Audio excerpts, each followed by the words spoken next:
Bienvenue sur Horizon Historique sur YouTube, la chaîne qui fait revivre les personnages les plus marquants de l'histoire en moins de 5 minutes.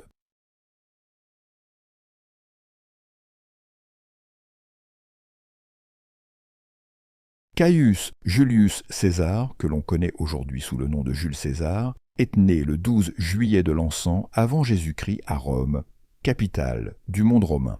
Sa naissance dans une famille noble mais appauvrie annonçait déjà un destin hors du commun. Il affirmait descendre d'Énée, le héros troyen, lui-même fils de la déesse Vénus. Cette croyance n'était pas simplement une légende flatteuse, elle nourrissait la conviction profonde de César d'être appelé à accomplir de grandes choses, presque guidé par une main divine. Son père, également appelé Caius Julius César, était un sénateur romain de rang modeste. Sa mère, Aurélia, était une femme de caractère, respectée pour son intelligence. César n'a pas grandi dans le luxe, mais il a reçu une éducation très soignée, apprenant le grec, l'art oratoire et la stratégie militaire. Dès son jeune âge, il montre un esprit vif, une grande ambition et un goût marqué pour les responsabilités.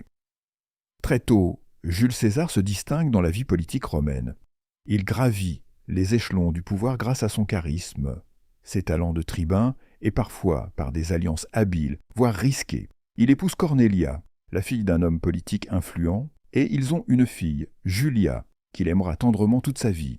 Julia épousera Pompée, un des plus puissants généraux de Rome, dans une tentative d'unir les forces politiques rivales. César a aussi eu d'autres épouses, dont Calpurnia, qu'il avait épousée à la fin de sa vie. Il aurait eu un fils avec Cléopâtre, la célèbre reine d'Égypte, Césarion. Mais ce dernier ne jouera pas de rôle politique majeur après la mort de son père.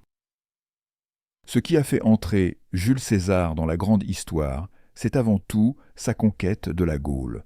De 58 à 51 avant Jésus-Christ, à la tête de ses légions, il mène une guerre brutale mais déterminante contre les peuples gaulois. Il y affronte notamment Vercingétorix, chef arverne, à la célèbre bataille d'Alésia. Grâce à son génie militaire, son sens de l'organisation et sa capacité à galvaniser ses troupes, César sort victorieux de cette guerre.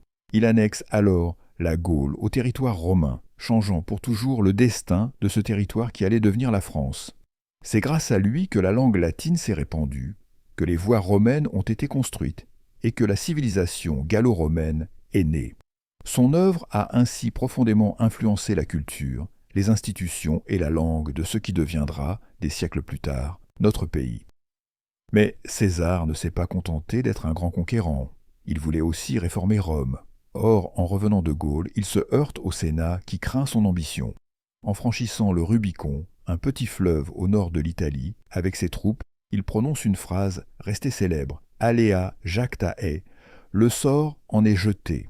Ce geste déclenche une guerre civile contre son ancien allié Pompée, qu'il finit par vaincre. Il devient alors dictateur à vie, un titre exceptionnel à Rome. À ce moment de sa vie, Jules César tente de réformer l'État romain. Il restructure le calendrier. On lui doit le calendrier julien, ancêtre de notre calendrier actuel, élargit la citoyenneté romaine, réforme les lois et lance de nombreux projets. Il pardonne aussi à beaucoup de ses ennemis. Mais certains sénateurs, jaloux, inquiets de son pouvoir ou attachés à la République, conspirent contre lui. Le 15 mars de l'an 44 avant Jésus-Christ, un jour que l'on appelle les Ides de Mars, César entre au Sénat. Là, il est entouré de conjurés menés par Brutus, son fils adoptif, et Cassius. Il reçoit 23 coups de poignard. Selon Suétone, il aurait dit à Brutus « Toi aussi, mon fils », avant de s'effondrer au pied-toit de la statue de Pompée. Ce meurtre choque le peuple romain et bouleverse l'ordre établi. Il ne sauve pas la République, comme l'avaient espéré les conjurés, mais ouvre la voie à l'Empire. Car c'est à la suite de la mort de César que son fils adoptif, Octave, deviendra le premier empereur sous le nom d'Auguste. César a profondément changé le cours de l'histoire.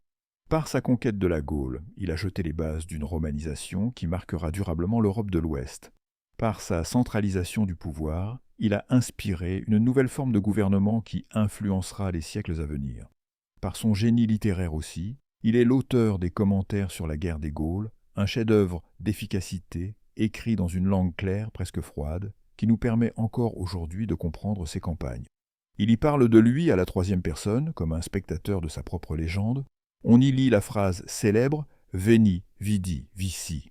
Je suis venu, j'ai vu, j'ai vaincu, résumant en 3 mots son efficacité foudroyante. César a aussi marqué les esprits par son charisme. On disait de lui qu'il avait une voix douce, des gestes calmes et un regard perçant. Il prenait soin de sa mise, portait une couronne de laurier pour cacher sa calvitie et était d'une élégance rare. Il croyait aux signes du destin, consultait les augures, mais gardait une froideur presque divine face au danger. Il semblait persuadé que son étoile ne l'abandonnerait jamais. Pourtant, il est tombé, et cette chute a fait de lui non seulement un homme puissant, mais une figure tragique. Un homme trop grand pour son siècle, trahi par ceux qu'il croyait proches. Il nous enseigne la grandeur, mais aussi la fragilité du pouvoir, l'importance des réformes, le poids de l'ambition, et parfois l'ombre de la solitude au sommet. Aujourd'hui encore, son nom résonne dans notre langue, dans nos lois, dans notre culture. Il est un pont entre 2 mondes, celui des anciens et le nôtre. Et peut-être qu'en lisant son histoire, on comprend que ce ne sont pas seulement les conquêtes ou les batailles qui font la grandeur d'un homme, mais la trace durable qu'il laisse dans l'esprit des peuples. Jules César, en cela, reste éternel. Tu veux encore plus d'histoires incroyables? Alors like la vidéo et abonne-toi pour ne rien rater.